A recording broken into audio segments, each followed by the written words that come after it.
God. Hello, everyone. That was a bit dramatic, but we'll have to go with it. Welcome to another episode of I've Had a Rosé. Let's talk about feelings, the show where me and a wonderful guest enjoy a beverage of their choice and talk about something they're passionate about and see if it connects their feelings in some way. Before I welcome today's guest, let me take a moment to thank our wonderful Rosé sluts. Those are the people who have signed up to our wonderful little Patreon. And if you want to sign up for as little as £3 a month, you can do so. You get access to ad-free listening, bonus episodes, all kinds of extra content. I do a webcam from the shower. I give you the home address of my actual dad, just so you can check in on him, make sure he's not bricked up the toilet or anything. All kinds of goodies over there. But let's get back to the main episode. And please join me in welcoming our wonderful guest. It is Davina Bentley. Hello. Hi, how are you doing? Oh my God, I'm actually fine, actually. Yeah. Are you sure? Yeah. Be honest. No, I am. I am actually fine. I am. You went really high though. Yeah. I'm fine. Actually, I'm really fine. Yeah, that's the ultimate telltale. See, the thing is, I know you didn't intend for that impression of me to be homophobic, but I feel like No, I did. Don't speak for me. Don't assume. How dare you? Please don't assume. Yeah, no, that's the fun thing about you. You are very prejudiced. No, I'm kidding. David, it's lovely to. I feel like I haven't seen you in ages. I'm remembering that we went to Vodka Revs here in Edinburgh. Wasn't it the Revolution Bar? Is that not Vodka Revs? I was at the States. Sorry, we had a great old time. We had a lovely old time. I mean, I was screaming on the inside because I was doing my first Fringe show, and I was handling it great. You were working at the same time, weren't you? Yes, I was. On. I had a day job, and then in the evening I would do my show at 10 p.m. And then on this particular evening, then I found, because wonderful Karen Hobbs, incredible comedian, we love her. She is the bridge between us. He didn't mean he's not vomiting in his mouth. I'm not. I genuinely, basically what it is, just before we started, I necked a Huel, and I think a little bubble of the manosphere just got stuck in my throat there, and I had to cough it up.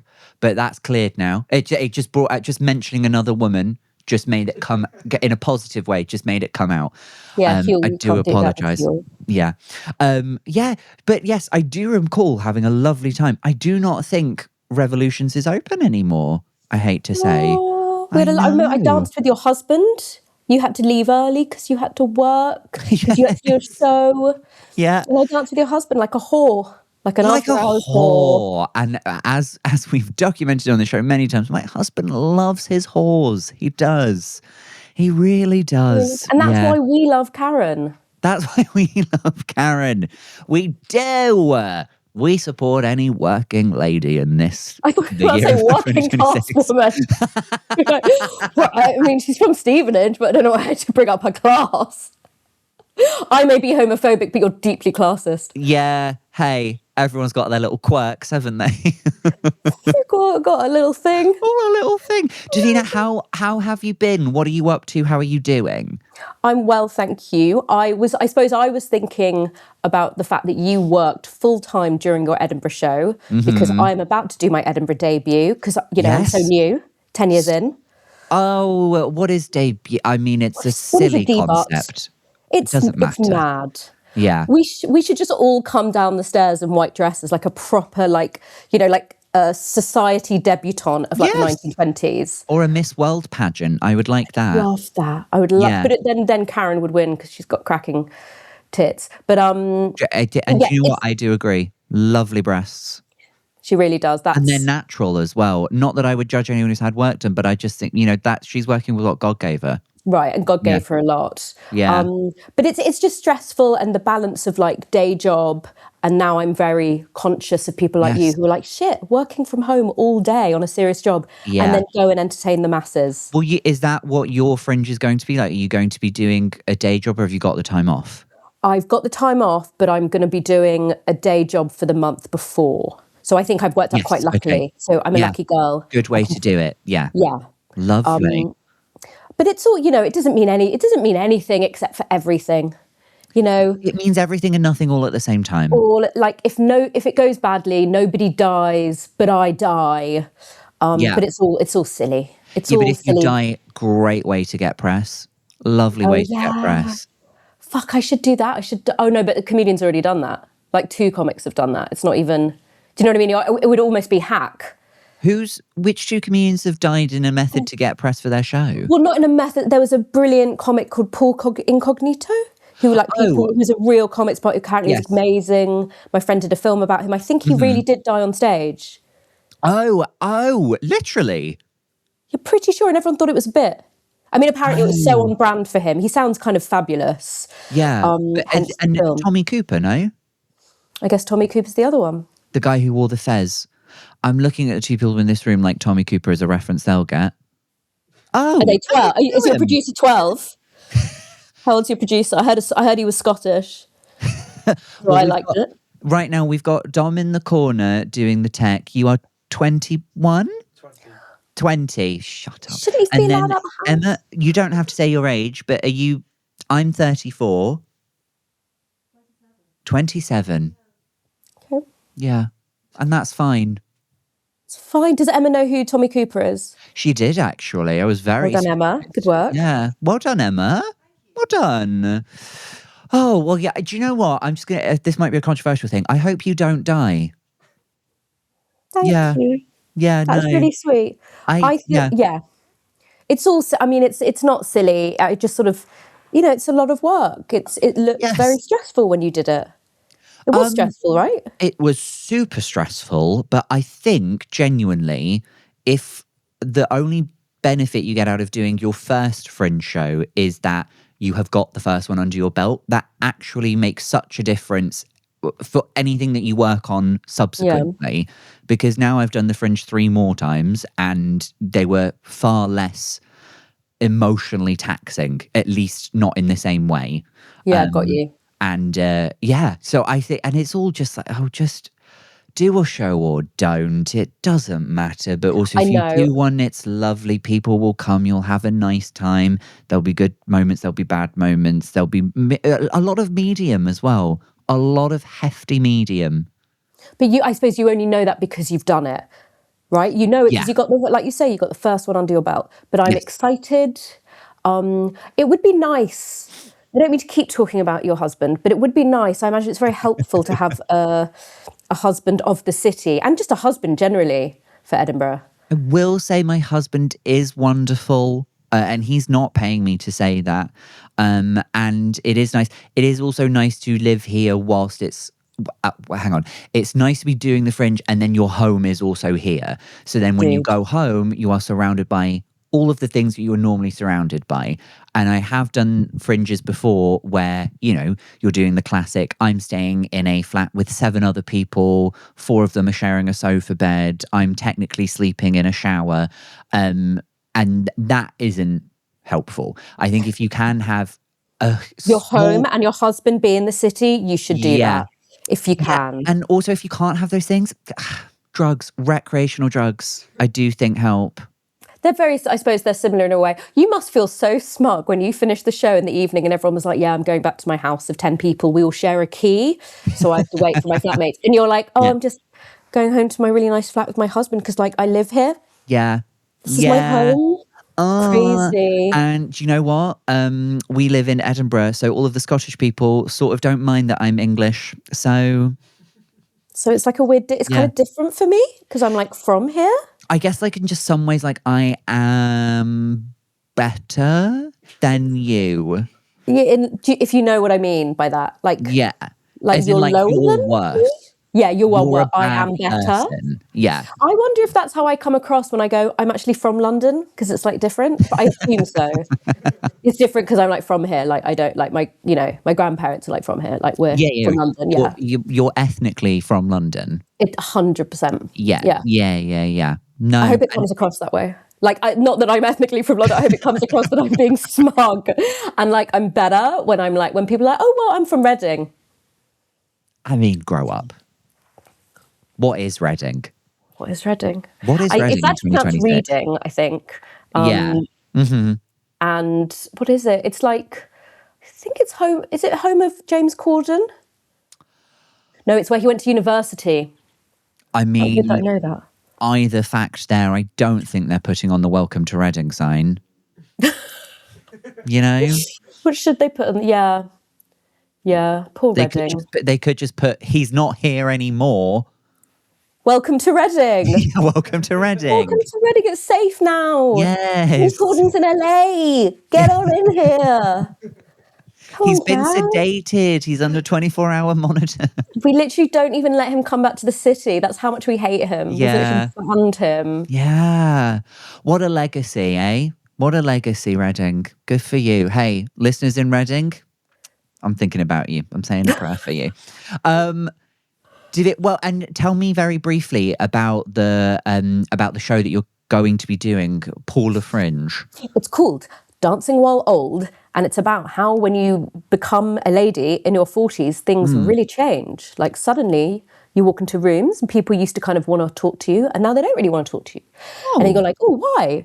And it's just the sort of all the things that happen between like the egg freezing and the sort of wanting to have a fun young life that's like alive and not suburban and boring. Yeah. But also being stuck because you're like, well, I'm not married with kids, but I'm not a teenager, but I do videos online where I put wigs on.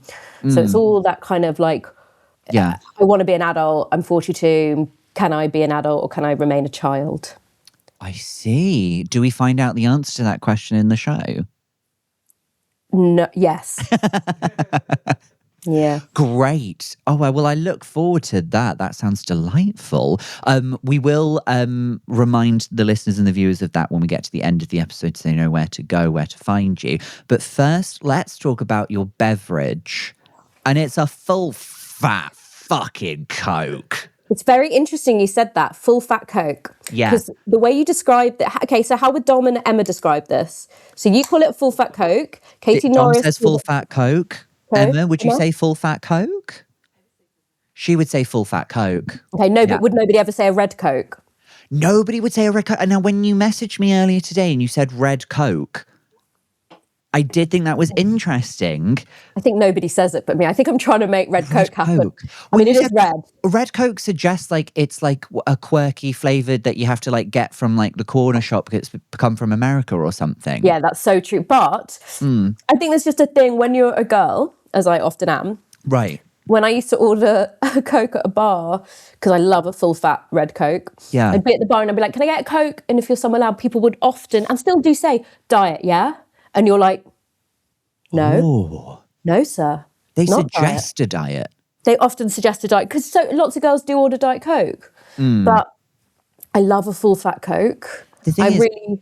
Also, it doesn't actually have that much fat in it, so I feel like full fat's kind of wrong. It's got zero fat, it's got loads of sugar. Full fat Coke is just a misnomer. Misnomer? It's big carby Coke. Big carby Coke. Big carby Coke. Can we call it Big Sugar Coke? Or do you think that'll Big Sugar Coke. Big Sugar Coke. Yeah, fat sugar Coke. I love it so much. I also think it's a really good cure for not just like a hangover cure or like when you get gastroenteritis. It's kind of a cure for all your ills. Oh, really? Because we get a lot of drinks that get mentioned as having a pseudo medicinal quality, like a Lucozade. This is not pseudo. That. This is, what's the opposite of pseudo? This is real-o. Real. It's real medicine. It's real medicine. There was a film called Dr. Something with Michael J. Fox that's really old. It's like from the 80s. Dr. Hollywood. Oh, well, I've heard of, Dr. Showbiz. Dr. Showbiz, but there was a scene in the film where somebody is super ill and like, I think Michael J. Fox is like an LA doctor, thinks he knows all the shit, but actually somebody does need a Coke for a medicinal reason, like they're hypoglycemic or some shit. But it is real medicine, and my dad used to make me drink it and he was a doctor. So if you don't think it's medicinal, are you calling my dad a bad doctor? Are you calling a dead man a bad doctor? Why would you do that? Leave a comment below. Do you think Davina's dead dad, who was a doctor, is a bad man? Do you think dead dad doctor is a bad man? No, sorry for your loss, by the way. But do you think he's a bad man? He was a really good man. He was a good man. I'm still hung up on the fact that you could go to a bar and order a Coke and they would assume diet. And I'm not saying I can't I can see why they've done that, not for good reasons, but I can see why they've done it. But I feel like a Coke, everyone is so particular about which Coke they would prefer. Do you want full fat or red Coke, as we're now calling it? Or do you want diet? Or do you want Coke Zero? You would just say, Diet Coke, please. Can I have a Coke Zero, please? Yeah, you're right. Everyone's ordering it quite specifically. It's so, I think it's because I remember this in a really loud bar and it happened loads. So it's not like he's calling me fat, but it was more, he was probably used to so many girls ordering a Diet Coke. And I love Diet Coke, don't get me wrong. Oh? I love a Diet Coke. She loves a Diet Coke. She loves a Diet Coke. I do like a Diet Coke as well. I recently did the taste test thing where you get like a Diet Coke and a Coke Zero and you blind taste them, see if you can tell which one is which. And I actually could. Of course you can. They are worlds apart. What? Worlds apart. Not even made in the same factory, probably. I think, sorry, did you just say comparing a Diet Coke with a Coke Zero or a Coke Zero and a red Coke? No, Diet Coke and a Coke Zero. They're completely fucking different. Yeah. And I could taste it. Yes, you're right. And that is good. Well done you for being able to taste that difference. I thought that would sound like kind of impressive, but you've just kind of gone like, yeah, you've got a mouth. A little bit. Like, I think if you can't tell the difference between a Diet Coke and a Coke Zero, then you need to go to the GP. You know what? Someone is going to get you to do like the Coke tasting challenge and then you'll get it wrong. And then I'm going to put a clip up of you saying this and I'll be like, do you know what? Actually, her dad was a piece of shit. No, my family name is on the line. I still think a Diet Coke's just such a different taste and I don't have a great palate. But yeah, maybe I'll humiliate myself. Different taste, different texture as well, I would say. Different texture. Yeah, totally different. Because one tastes thin and one tastes thick. Yes. That's exactly how I would say it. One is thin, one is thick. You could chew this Coke. Totally. Yeah. So I think maybe we should do like a really posh, like a wine tasting style, but with just Cokes. Yeah, you could. Well, I mean, do you ever dabble in like the flavoured Cokes? A Coke vanilla, a Coke cherry? Weirdly, I don't, but I'm exactly the kind of person that should. I just really like fizzy drinks. Very much. Yeah. I think it's an ADHD thing. And you're never... Oh, really? Do you think so? Does that help it? Or I think, no, it's wanting everything to be exciting and a dopamine hit. So instead of being like a normal person who has water, I like to have a Sprite or a 7-Up or a Tango or a Fanta or a Fanta Lemon. You know, like being what some might say is a child. Oh, shit, sorry. Sorry. Everything you just said completely cut out. And what it came back with you saying was, I drank a child. I drank a child. And that's the end of that story. Drank a child. That's actually what's in Coke Zero. And she's delicious. She's wonderful. Now I'm starting to question how your dad died exactly. Sorry. I will point out you brought up your dad and I've just run with it. I wouldn't bring that up myself. But also my mum's dead, so if you want to make jokes about her, that's also fine. I would never, ever make jokes about a woman who is dead. Yeah, it's okay for women to be dead, but men to be dead, that's actually really toxic. It is. It's just very, well, like you said, it's very manosphere-y and like, what are you running away from? But my dad was the only good man. He was the one good man. Can I just say, I was in Boots before listening to your episode with Katie Norris. Yes. And I was chuckling away in the Isle of Boots. I looked like a mad. I was just chuckling away. And then I bought a really nice lip tint. You know when you like don't overthink what you're buying from a little Elf, which is normally what me and Karen go to buy. Like cheap super drug. But I just had a lovely time, so I feel like you led me to this sort of lip blush thingy, so thank you. Oh, well, you're so welcome, and also a lovely way to segue into today's sponsor, which is Elf Cosmetics.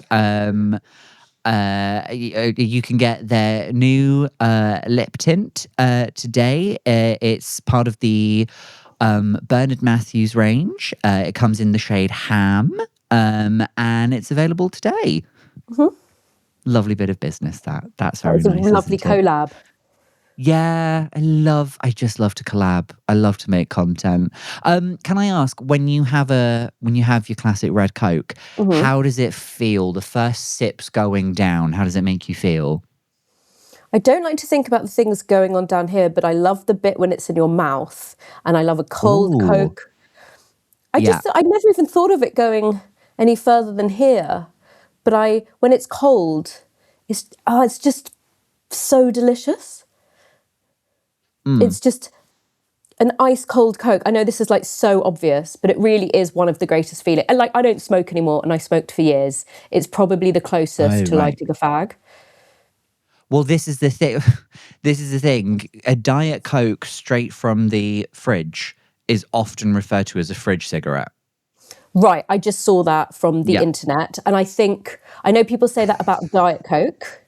Do you guys know? Are you Yes, familiar? they do. Yes, Yeah. I have heard of it. Yeah, I'm also familiar with the internet. Have you heard of the internet? I have, yeah. There's loads on there, so So I don't know if much, you've read all actually. of We're it. literally just talking about Are you just it. talking about the internet? We're just I talking know. about how much stuff is on the internet. There's just Bloody loads, massive, isn't it? but don't think you have to finish it all. Can I just say? Yeah, Don't feel no. like you need to get to the end of it. Just Yeah, like no, it's not like a big pack of biscuits where I could eat the whole lot. Like, no, I'll wrap it back up and put it back in the fridge, the right or internet. Wuthering Heights. Like you just dip into a Yeah, few pages. But yeah, on the internet, I I get saw it. that they Yeah. called. But that's Diet Coke, right? Being a fridge cigarette. I think a full Yes. fat Coke, a red Coke, is a fridge cigarette. Because a Diet Coke's not truly satisfying. Not really. Well, I feel like a Diet Coke, if that's a fridge cigarette, then surely a red Coke is a fridge cigar. Oh, I thought you were going to say a fridge illicit drug reference. You're right. It's a Oh, but like you know, I fridge love crack. cigars. I have smoked cigars, and I love Uh-huh. them. Yeah. I've not smoked crack, but let's assume I'd probably, people seem not to hate it initially. Yeah. So yeah, it's a fridge cigar. Although that just sounds like a cold penis. Look at the fridge cigar and that guy. Now, can I just say, in all of my years as a practicing homosexual, I've never encountered a cold penis. Well, you Penises are have been usually not the way I see. I only see the very cold ones. Maybe that's just the kind of you man would. I attract. I I see mean, dick. you would have to. You'd have to put it in the fridge Yeah, to. you don't know what I do. I won't be slut shamed for liking a cold penis of a I'm just Wednesday thinking of. afternoon. Have you ever seen that clip from Geordie Shore? Where they find out one of them is really good at ice skating, and the guy's like, "Chloe is dead good at ice skating. Like, I might stick my chopper in the freezer and get her to do a few fucking pirouettes on it." I didn't remember that amazing line, but I did remember the clip of her just doing twirls. Yeah, As though, like, yeah, if he put his dick in the freezer, it would induce Chloe to being, like, amenable to spinning on his penis.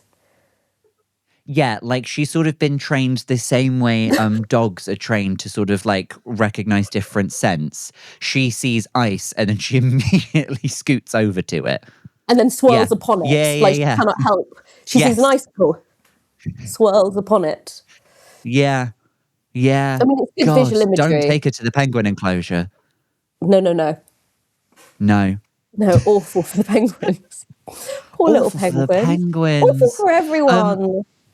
Awful for everyone involved, guys. Can we just think about, where we're putting our choppers and then who we're showing them Also, to, please? yeah, all of it, but also like where you're putting your vagina. Like it's not just where you're putting your penis. It's also where you're putting your vagina if you're gonna. Yeah. I know, I completely agree. I I just think believe we in should all be thinking equality. about our genitals and where they are. Yeah, Yeah. yeah, yeah. I think there should be the sort of like how like on eggs they put the lion stamp on it so it's good quality. Maybe we need some kind of grading system for the old jennies. That's nice. That's really nice. Yeah. I like the health warning. Yeah, I think so. Yeah, like a food standards hygiene rating or something. I don't know. We'll discuss. We'll get onto the lads in the lab about that one. Shall we move the conversation on to your topic, which I'm very excited to get to?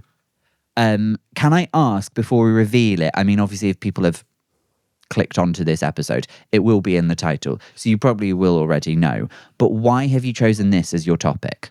Well, I actually sent over, I think my PR sent over like 2 or 3, and then I sent a last one, and I hope it's the last one, which is the death of George Michael. Is that what we're going for? Or Okay. it could be how Britney was treated in 2007, Yes, 2008. because we did have Britney. That is correct. We had Britney. Oh, yes, there is also the death of George Sorry, what's Michael. the one you've got?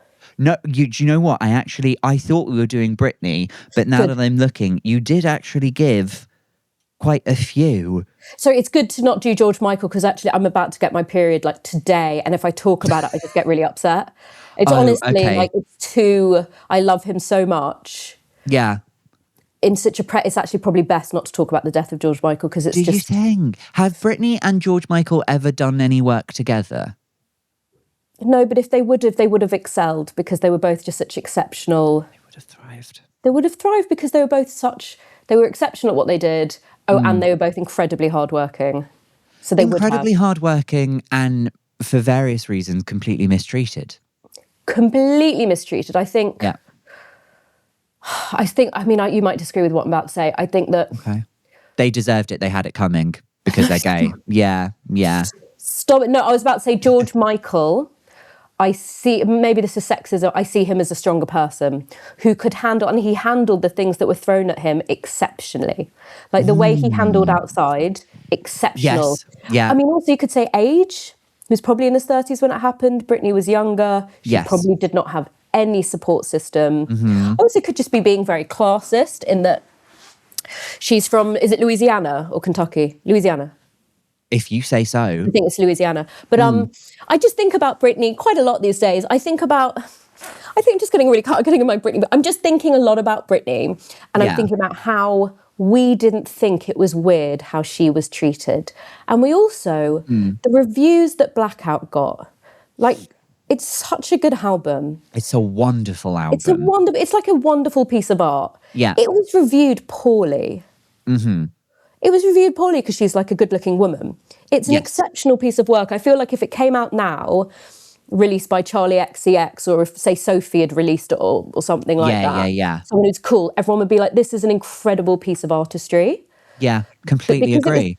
Right. I think like if PC Music had released it, 10 years ago, everyone would have shat themselves over it. But because it was Britney, everyone was like, it's actually really... I remember NME. The NME just gave it like such a horrific review. And it was like... This is just like tribalism. You're not even listening to... It's a really brilliant album. That's exactly it with the music, is that like it's very much like you can do your best work, but because of who you are and what we think you are, we're not going to treat it like your best work. That's so well said. And I think that's outrageous. It's like sexist, it's bigoted. I assume it could be very easily homophobic. So... Oh, yeah. I mean, not to make this about us, although this is my podcast and I have every right to do that. Yeah. We've been reviewed. We get reviewed by people who think they know stuff about how to write and perform comedy. And with that will come their biases. And there isn't anything that we can do to counteract that, because how do you get rid of somebody's bias if they don't want to get rid of it or don't acknowledge it? And so, I think... anyone who does like any kind of performance-based job, there will always be circles that you're just never going to be let into, and sometimes it's better to just go, okay, I don't care if you don't think this is my best. I know it's my best, and that's that. And I don't need your validation. Right, and it's like... It's not for you. But then I feel frustrated when I see like Lana Del Rey getting like... I love Lana Del Rey. She'll get an amazing review in The Guardian. Yeah. And it'll be like, well, why could you not have afforded that to Taylor Swift or afford it to Britney? Like, it's as good a piece of work. It's that you don't deem her good enough because of her aesthetic, because she's a dancer, because she's a natural performer. I just find all that stuff so frustrating and sexist and boring. Yeah. And like very unarty. Like if you're going to be an art critic or a music critic, like review the work. Don't review like the genre of pop as uncool. Like it's so lame. I also think don't become a critic of anything if you know that there are parts of that medium that just aren't for you. So like if you're not if you're like a restaurant critic, but you don't like, say, Asian cuisine, you shouldn't be a critic full stop. You've got to enjoy all the colours in the crayon box. Yeah, and you can't be like, it's like, I think there's such an old school like music like critic style of like, I like really indie music, I like guitar music. So if you're reviewing non-guitar music, it's like, I actually didn't even want to do this. It's like, this is mad. This is just about fashion trends, because the moment electronic pop music comes in, you'll be like, actually, I love electronic pop music.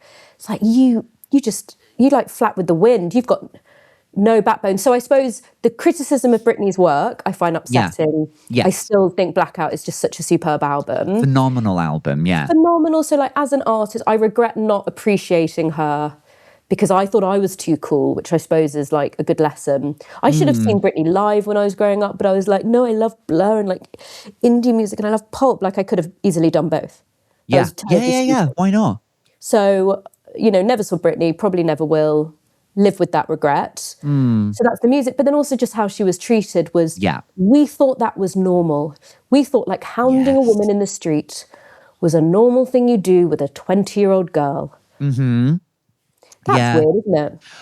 I would say that is a little weird, yes. I would agree with you there. It is a bit strange. And also I think we probably didn't see that because as we were growing up, well, I mean, how old is Britney now? Is she late 30s, early 40s? Maybe 39 or 40? Yeah. So, she was only like a few years older than us when we were growing up. And it was the kind of thing where it was like, if you're a kid and nobody around you tells you, oh, this is a bit weird how she's being treated, that shouldn't be normal, then you just assume that that is normal. And then you help perpetuate it because you don't know any better. And that's how it continues. Totally. And then you're reading Heat. I just remember this of me thinking that like upskirt shots of like Britney and Lindsay Lohan was weird at all. No bit being like, well, shit, because, there was no anti-upskirt. So it was just like, oh yeah, taking a picture of some teenage girls' knickers. That's just what happens. And if they don't want that to happen, they should never, ever open their knees, ever. They got out the car. Yeah, they got out the car. And, they just happened to park the car where I was lying down on the pavement so I could see right up there. Imagine. I remember, who was it? Anne Hathaway, while she was doing the press for Les Mis. And I remember because I saw a clip of this interview on TikTok.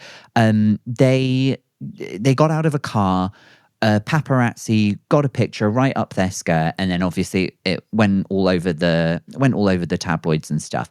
And so she goes to do this like TV interview, and the first question they ask her is like, oh, have you maybe learned any lessons from what's happened to you and like the camera thing? And instead of going like, being like quite modest and going like, yeah, I should know better and I shouldn't have allowed that to happen, she just went, I think it's quite sad that we live in a world where a man can lie down on the street to take a photo up my skirt, and then instead of delete that photo because nobody should be sharing that, they sell it to every tabloid and everyone just laps it up. And everyone prides it. Everyone prides it. And then she was like, and that's a lot like what my character in Les Mis has to do. So she managed to do it in a way that told off the person for suggesting it was in any way her fault, and then also was super professional about it. And I feel like Anne Hathaway is another one who sometimes gets like a weird reputation for whatever reason, but I do feel like exactly that, because things weirdly, I've seen the beginning of what you just described, the apology interview, but not the end. Yeah. So is it with Matt Lauder on the Today Show? Yes, who now lost his job and is fired for sexual harassment. Like I've read like a long article. It is like the most horrific, like that. What he did is very extreme with his work colleague. Mm-hmm. So the irony of that man, and then that aside, if he had not been a non-sexual assaulter,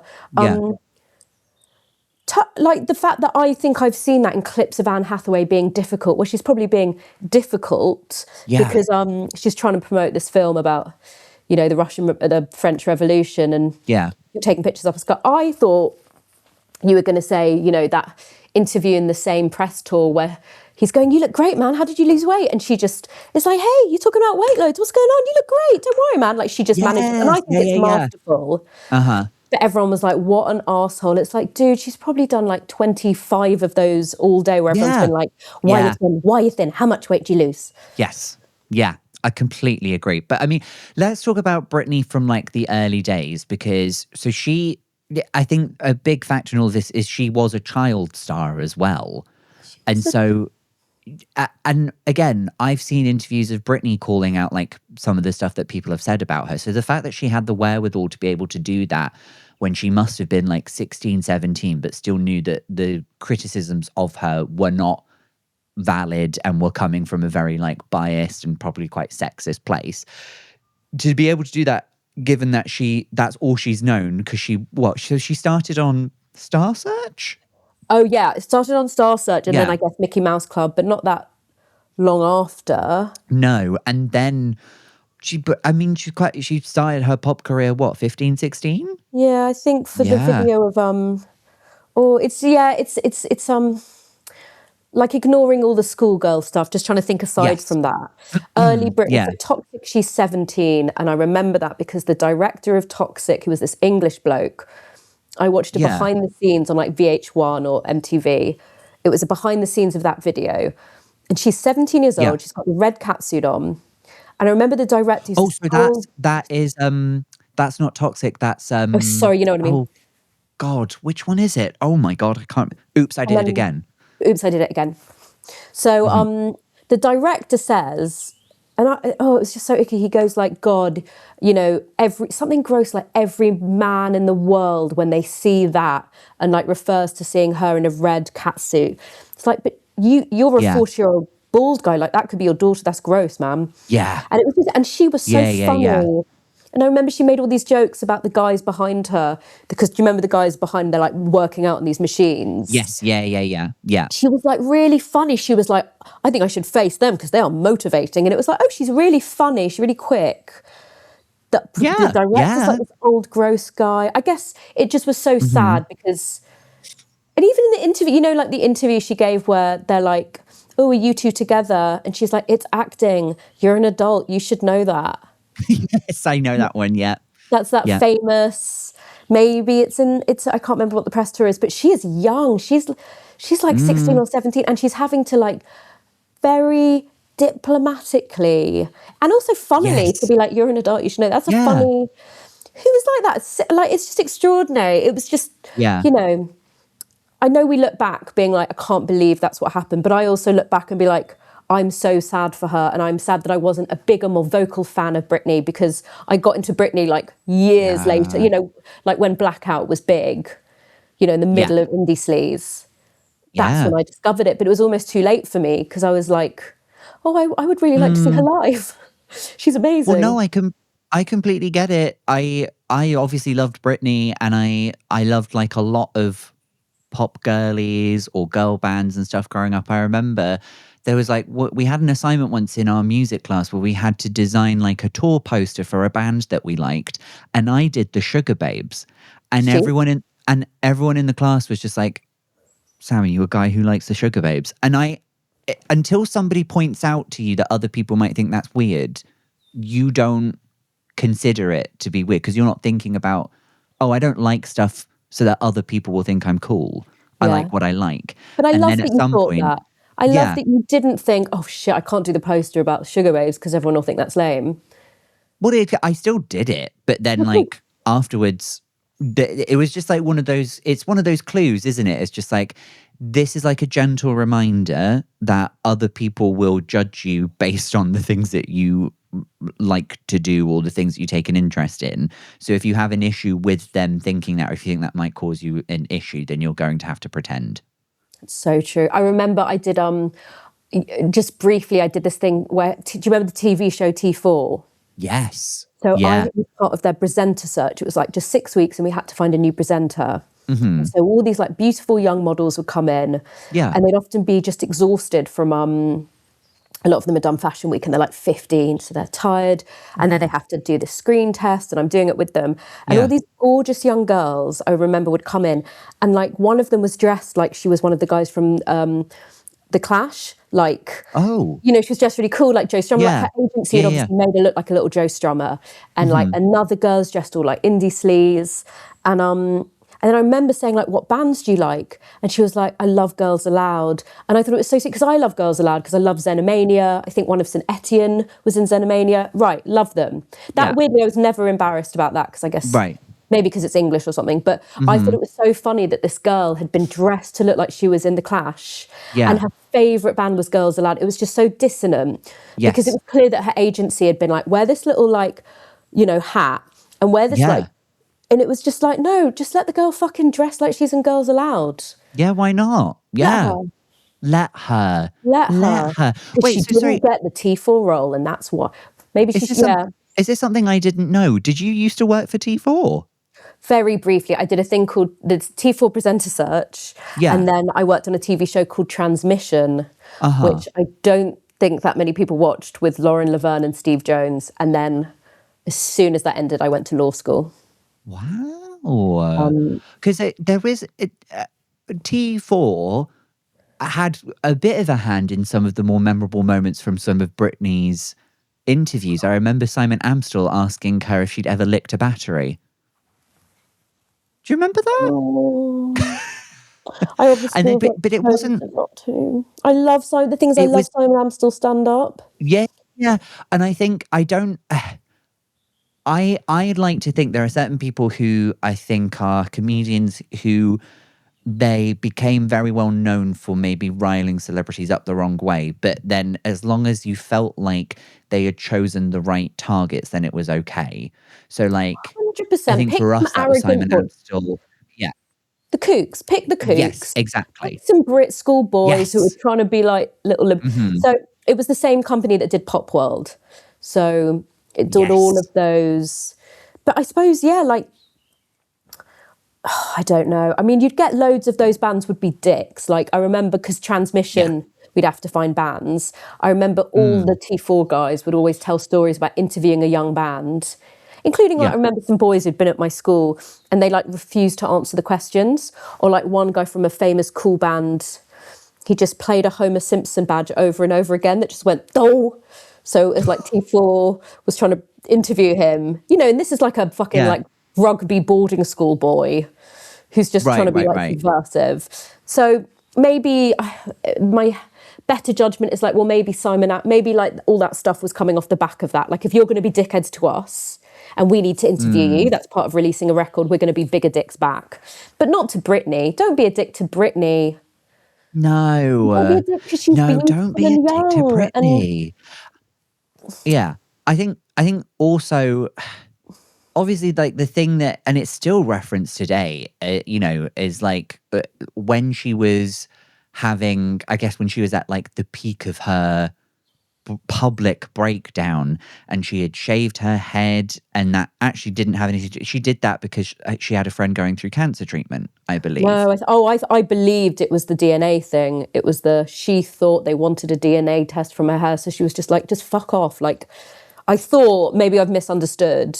Oh. But I thought it was to do with people trying to get like a DNA sample of her hair, and she got this kind of mishigas in her head about it. Now, see, I did not know that. That's fascinating. So she shaved off all of her hair so that they couldn't take it for a I thought that was the reason. But I have to say, I should read her book, especially because Michelle Williams does the Non-Destinies, obviously. Yes. The other one. Which and did you know, fun little fact, apparently those two Michelle Williams, they do get confused all of the time, because Michelle Williams was on Broadway recently, Destiny's Child Michelle Williams in Death Becomes Her, and I think actual other Michelle Williams like came to see the show and then sent her like a nice basket of flowers or something. But it happens quite often for them, I think, and I think they're cool with it. Yeah, of course. Also, you're called Michelle Williams. Like, somebody needed to have made a decision. Yeah. To insert like a middle name 20 or 30 years ago. Like, the ship has sailed. Yeah. You guys are who you are now. Yeah. But I mean, yes, I think the book and everything, it's just like, I think, what was I saying about how like her sort of breakdown moment? It's still right at the peak of the breakdown. And she's smacking the car with an umbrella and stuff. And watching that as I must have been a teenager at the time when all of that happened. You sort of watch it, and all anyone is saying to you is like, she's crazy. And, you know, like, why would she possibly be in this condition? I think a little before that, she was like married for like a really short period of time. And then she very quickly got it annulled and stuff. But like, no one is ever saying, oh, I hope she's okay. Or, oh, I wonder what's going on. I hope there are people around who are looking after her. Or maybe these are signs of someone who's like mentally not doing great. Maybe she should like take her foot off the brakes. But even if you watch like the documentary, she was just surrounded by people who were just working her to the bone. And I think isn't that awful? and she was It's naturally horrific. hardworking. You would have to be at the level she was, but it got to the point where she was starting to be worked in a way where she was like, I would love to take time off and just be a mum and just be with my kids. And I think that's how you ended up with that moment where they wanted her to announce a new Vegas show. And they had this whole show planned for her, and she was supposed to do a performance and a number and stuff. And instead, she just walks down the stairs and then walks off, doesn't talk to anybody. And she's like, right, I've announced it, bye. And she refuses to do anything else. Like, do you remember that the MTV performance where she barely moves? Yes. For You Want a Piece of Me? Yeah. And I believe that was hosted by Russell Brand as well. Oh, so like, and I remember from being like, we know you can dance. It's like, yeah, she can. We all know she's an exceptional dancer. Yes. If you're in the middle of a breakdown or your body's shut down, you probably can't. And if you're being worked, 80-hour weeks since you were, let's say 12. Yeah. You may not be able to move. So Yeah. even like the cutaways in that video are just, it looks like she can barely move her feet. It's just, yes, I think if we'd have taken the camera out, say when she's got the umbrella, she's sitting in the car, if like we'd have just seen a slightly wider shot, which was that, 50 men with jeeps were chasing her down a highway in LA. If we'd have just seen the pull back and reveal. Yeah. And I remember thinking that because I read a Sienna Miller interview after the Leveson inquiry. And she was like, when I was 23, men would chase me down alleyways and call me a little bitch. Yeah. And I was at 23, I was at uni where everyone looked like Sienna Miller. Not everyone, but all the fit girls. Nobody was chasing us down alleyways. I mean, we weren't all shagging Jude Law, but that's not a normal thing for a girl in her early 20s. Yeah. No, it's not. With. It's not, but I do think even with the context of seeing like why she was in that state and why she was hitting a car with an umbrella, I still think the majority of people at the time would have gone like, if she didn't want to be treated that way, she shouldn't have become a celebrity. I think I probably thought, I don't know what I thought. I think I probably thought it was just like no compassion to be like, oh, you'd be in the same boat. Firstly, you would never be as talented as her. But just imagine in some world you could be. It would be impossible to not have a breakdown in her position. Exactly. Everyone's on the payroll. Her family, probably every cousin person she's ever met in her life is on the payroll. Of course they won't let her not work. Yeah. And I think it's just sad that, like you just said with the VMAs performance, she would have inevitably had to do at least some kind of sound check or something around that. And so they would have known way ahead of time, she's in no fit state to do this. So someone there should have gone, okay, she can't do this. It would be bad for her. It would bring more negative press to her. And she's just not in a healthy state to do it. We shouldn't be making her do this. But if she's the reason that loads of people are making all of this money, they're not going to let her have time off. Ever. I mean, it's like a more extreme example of this is like, R. Kelly or Michael Jackson could abuse children because people were on the payroll. So nobody went to the police because like tens, maybe more, of people were on the payroll. A bit like the Puff Diddy doc. Like, nobody's going to stop their own source of income. What's weird with Britney is that you would think somebody in her family would be like, she can't do this because she's like collapsing. She's really unwell. Yeah. We've got enough money. Like, she's made enough. Yes. Yeah. She's going to end up dead. But no, it was still like, no, the product of Britney is more important than the human Britney. I just think it's amazing she's not dead, and I'm so pleased she isn't dead. What a hot take. I'm so glad she's not dead. I'm really glad she's, because the more I think about it, I'm like, a bit like Whitney Houston. She's like an incredible talent. Yeah. And she's actually she's still with us. Yeah.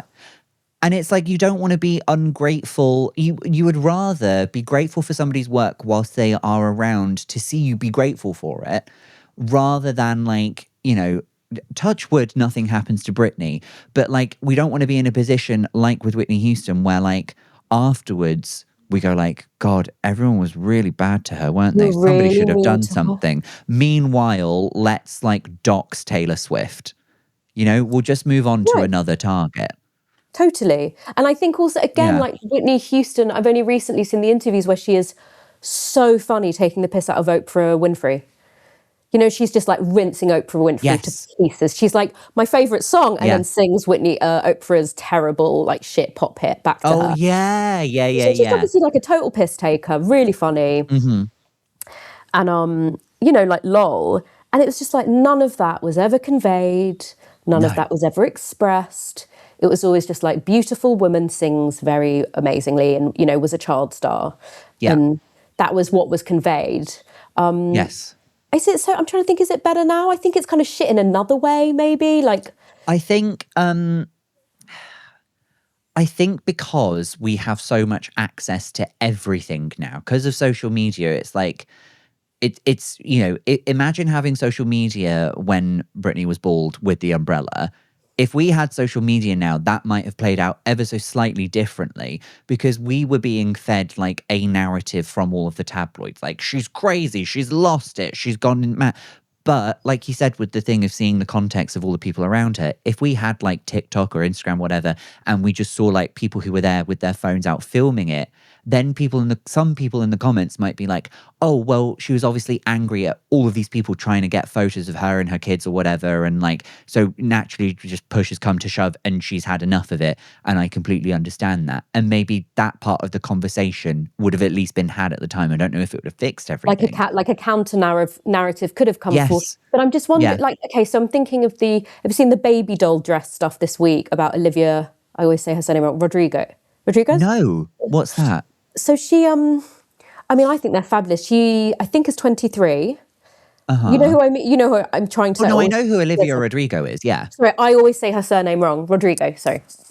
So she wears and is worn in her new video this like quite fabulous, I guess you call it like a bloomer. It's like a baby doll dress. And under the baby doll dress is like little bloomers, like a little kid, a bit like Shirley Temple-ish. And half of the discourse has been like, this is disgusting. So she's 23, but she looks a lot younger. You're sexualizing children, Epstein, blah, blah, blah, blah. And then other people are like, fuck off, she's 23. She's also completely inspired by Courtney Love, who was wearing them and all the kind of like punk girls. And she's wearing it as inspired by Courtney Love, who were parodying and taking off and claiming it as their own. So it was almost like there's these two narratives, both of which, so maybe there'd have been a counter-narrative like Leave Britney Alone, which there actually was. Remember that blonde guy screaming and we laughed at him? Chris Crocker, who I think is dead. No, but he was right. He was completely right when he was like, just leave her alone. And we were like, lol, he's crying over Britney and he keeps being like, leave her alone. He's mental. It's like, no, he's completely right. He loves her and wants her to be left alone. Sorry, I've insinuated that somebody's dead who maybe they aren't. You think he's called Chris Crocker? I think, well, okay. Yes, hello. I thought as much. You're good. Chris Crocker, now Cara Cunningham. Yeah. They are still alive. Okay. Oh, thank goodness. I really, for a second, thought that they might have passed away. I do apologize. Yes, so now they are Cara Cunningham. We should respect that, obviously, but people would be. But Cara is alive. Okay, so Leave Britney Alone became a satire target. Yeah. Seth Green parody. Yeah. But they were completely right. So they were completely right, and like that was like, you know, such a meme and stuff. But that almost took a life of itself, separate to Britney. Obviously it was Leave Britney Alone, but like I remember all the people who parodied that in various different ways. You sort of forgot why they did that in the first place. So like I say, like a counter narrative to any of this stuff, I think wouldn't have gone amiss back in the day, and that's something that we can have now because we're all so much more connected, whereas before, you know, there was still a bit of control over what the media shows you, whereas now anyone who's got a camera, they can show anyone anything. So yeah, I know what you mean, but I wonder, maybe it just adds to more shit. Like I'm just trying to think of an equivalent, like Sabrina Carpenter. Yeah. I don't know, like breakup stuff. Is it ultimately, like, for the person in the middle, say there's a like, oh, she's mental, she's hitting the car with the umbrella and shaved her head. And then there's other people like, no, leave her alone, she's having mental health issues. But then maybe if that would have happened, maybe it just would have been more noise around a woman who's really unwell, who needs no noise and who needs to be taken away. Yeah. Like maybe it wouldn't. Yeah, no, that's a very good point. I'm just trying to, like those books that do alternative fiction, like what would have happened if like England lost World War II? I feel like we're doing this for Britney, like alternative. Or like, O.J. Simpson didn't kill his wife, but if he did... all of that. I feel like we're doing that, but for what if Britney had been alive in the time of internet? My first thought was it would be even worse, not better. I'd quite enjoy any sort of famous work of fiction, but rewritten to have Britney Spears as the main character. Because she was a lovely person. She was just a lovely girl. Like put her in Wuthering Heights as Heathcliff. I would love, not as Heathcliff, have her as, what's her I'm sorry, I'm so perimenopausal. It's the first thing I'm hearing. Catherine. Yeah, but I just feel like... Do you think it's more subversive to have it? But Heathcliff was very wife-beatery, and Britney would be like, So let's put Britney in, and then maybe they wouldn't be so wife-beatery. Yeah. My favourite thing Britney said that I think about all the time is when she said, because I'm trying to think of an analogy, but I can't think of it. Do you remember when she said, when I was poor, nobody gave me anything for free, and now I'm rich, all I get is free stuff? Oh, that's tea, isn't it? It's been superb. It's just such a good one, because I was thinking about like looks, like when I was young and beauty, or young and pretty, lots of people would hit on me. And now that I'm old and not as pretty, or not, nobody does. And it's like, wait, it's wasted on me now. I want it to, now I need it. Like, come back. What I'm saying is I'm trying to apply Britney Spears' observation to my life. It doesn't quite work. We're working it out. She has wisdom. She was forced to have wisdom beyond her years, I think. There's definitely stuff to learn from her. We've unfortunately got to move on to the final segment of the show, but before I do that, can I just quickly ask, do you think Britney's musical career is stopped? Do you think she will ever get back into any kind of performance? I don't think she, just by the vague looks of, if you're not mentally well, you probably shouldn't perform, right? Because it's probably too hard. I agree. You should only perform if you want to, and if you're mentally well. Yeah. But also she got such an amazing back catalogue. Like, I just think anything she does has to be driven by her, not payroll people. Yes. And that's kind of I suppose it's just that I really wanted her to stay with that fit, that Iranian fitty she married, but obviously they got divorced, didn't they? Sam something. Yes. He was on That's why I know him, because I watched The American Traitors. Yeah. Did you watch The American Traitors? I do watch The American Traitors. The most recent one that has Lisa Rinna on it, I haven't seen it. But yes, Gabby's one I have seen, yeah. And you should watch my parody of it, which was so good but got no views because nobody in England watches it. Oh, that's annoying. I will go watch that. I love The American Traitors. I love The American Traitors, and I think more people should watch it. But I liked him, and he seems normal. Yes, he's very fit. Yeah. But it was just like, she just needs one good a bit like you with your husband. You just need one good person to stop you spinning off into like insanity. Yeah. Britney needs that. I haven't hit anything with an umbrella since I got married to my husband. Right, like there's a correlation here. And all I do is hit stuff with umbrellas, and I don't have a David, so... Yeah, there you go. Well, a lovely chat about Britney there, but Davina, we've got to do the final segment of the show, and this is called Quick Fire Feelings. Yeah, you adopt a comfortable seat, please. I'm going to give you 5 random things, and I just want you to tell me how they make you feel. And you can say as much or as little as you want. I just want to know how they make you feel. Are you ready? Oh, she's gulping down a red Coke. Yeah. All right. She's ready. Okay. How do you feel about dark chocolate? Fine. I feel fine. Not actually even fine about it. Fine. So I can't have chocolate. I can't have chocolate with like milk in it. Fine. Can you not have chocolate with milk in it? Like one can't. Like basically when you're giving me a piece of dark chocolate, you're basically saying you can't have a nice piece of chocolate. Correct. That's what you're saying. Yeah, you are saying that. How do you feel about life modelling? Fine. I used to know loads of really fit people who would be life models. We get it. You've got a rocking body. Mm-hmm. Fine. Mm-hmm. Okay. All right. How do you feel about cycle shorts? I like them in the context of not cycling. In the context of cycling, absolutely not.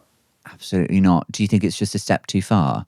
I think it's just a way of being like, look at my body. It's fine, you can be like, look at my body, but you don't need to pretend to like cycling to make people look at your body. True. And also you can get the cycle shorts now that have like the cushion around the sort of perineum, the taint area. Or even the big bum cush. A few of my friends turn up to social events wearing the bum cush. Yeah. Yeah, we get it. You're sporty. Good for you.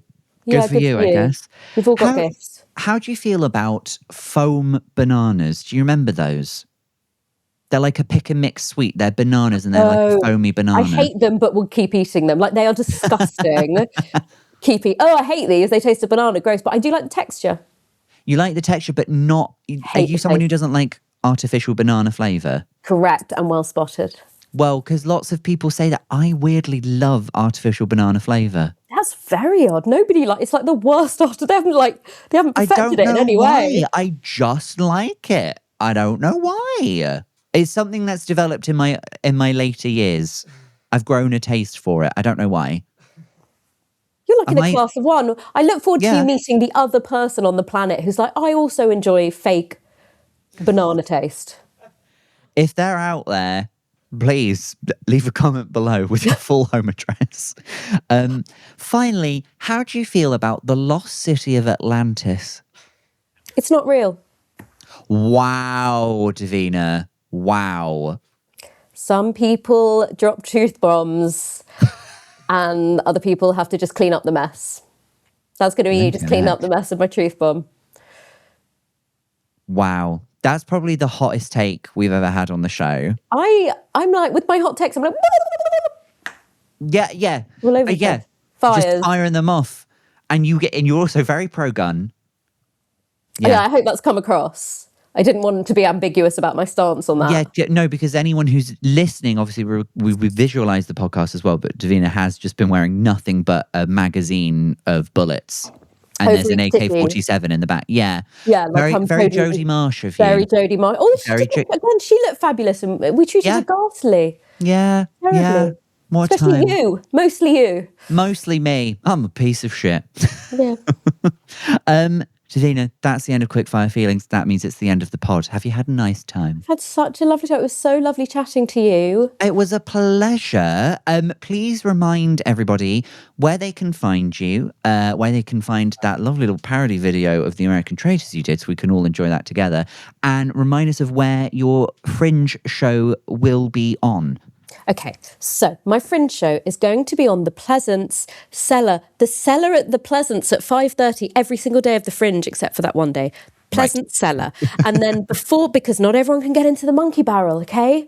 Not everybody can get that. I'm so cool. The famously open doors of the Pleasance, yes. Well, not compared to fucking Monkey Barrel. We get it. There's cool kids and there's uncool kids. Jesus Christ. I'm fine about it. So... The rest of us, no, but I'm really happy to be at Pleasance. And I'm doing loads of work in progresses. I've got one at the Pleasance coming up in July, maybe July 7th. I've got loads of work in progresses coming up. They are all listed on my Instagram, which is called Davina Bentley Comedy. Is it called that? Davina Bentley Comedy. And it's perimenopause is real, man. Yeah. And I was about to say I feel like Britney, but I don't want to undermine the plight of what Britney went through. But yes, please follow me. Also, I'm on TikTok at Davina Comedy and then Instagram, Davina Bentley Comedy. Lovely. Thank you very much. Can I just say the new joke that I've written? I don't think it's very funny. Actually, I'm not going to say it. Oh, no, sorry. We'd have let you. Okay, I'm going to do it. Yeah. I was going to finish my set, when you're like, oh, please follow me. I was going to be like, I'm Davina Bentley. I'm a tough act to follow on Instagram, but please do. I'm on there. Okay. It's just something around a tough act to follow, but an Instagram follow. There is something there. There's something. It And wasn't that. We'll get in the writer's room and we'll have the lads work on it. Oh, so you think women aren't funny?